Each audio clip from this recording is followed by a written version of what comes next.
अस्सलाम वालेकुम। फिर इस वीडियो में मैं आपको बताऊंगा नमाज ना पढ़ने के साथ को साख्ता बहाने। वीडियो बहुत ही इम्पोर्टेंट है, इसे एंड तक देखना। तो अगर आप इन 7 बहानों से अपने आप को बचा ले तो इंशाल्लाह आप 5 वक्त नमाजी बन सकते हैं। इंशाल्लाह इस वीडियो के बाद आप इन बहानों से बचकर आप अपने आप को 5 वक्त नमाजी बना सकते हैं। और इस वीडियो स्टार्ट करने से पहले आपसे रिक्वेस्ट है, अगर आपने मेरे चैनल सब्सक्राइब नहीं किया तो जल्दी सब्सक्राइब कीजिए और साथ बेल के बटन को दबाना न भूलिए ताकि हर आने वाली नई वीडियो सबसे पहले आप तक पहुंच सके। अगर वीडियो शुरू करने से पहले आपको थोड़े से नमाज के फायदे और नुकसान बता देता हूँ। तो नमाज छोड़ना जो होता है वो इंसान को कुफ्र से मिला देती है। हज़रत अबू दरदा से रवायत है कि आप सल्लल्लाहु अलैहि वसल्लम ने फरमाया कि फर्ज नमाजों को जानबूझकर मत छोड़ना, क्योंकि जैसे जानबूझकर नमाज छोड़ी और उस पास से अल्लाह की पनाह उठ गई। नमाज गुनाहों को धो डालती है। हज़रत अबू बकर सिद्दीक फरमाया करते हैं कि जब नमाज का वक्त हो जाता है तो आप सल्लल्लाहु अलैहि वसल्लम फरमाया करते थे कि ऐ हादिम दुलाद उठो और इस आग को बुझा डालो जिसे तुम खुद ने जला रखा है। फिर ये नमाज छोड़ने के और पढ़ने के फायदे और नुकसान है।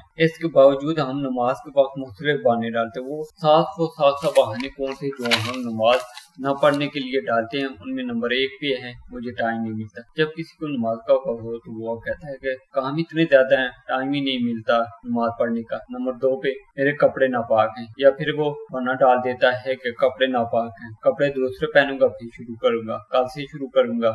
नंबर 3 पे यार मेरा मूड नहीं हो रहा। नमाज के लिए कौन सा आपका स्पेशल मूड होना चाहिए? यार इस वक्त मेरा मूड नहीं बन रहा, इस वक्त मेरा मूड खराब है, बाद में शुरू करूंगा। नंबर 4 पे आइंदा जुमे से नमाज शुरू करूंगा। जब भी नमाज का कहो तो कहता है आइंदा जुमे से नमाज शुरू करूंगा। अगर जुमे से शुरू भी करता है तो संडे तक एंड हो जाती है, फिर दोबारा वो सोचता है कि नेक्स्ट फ्राइडे से शुरू करूंगा।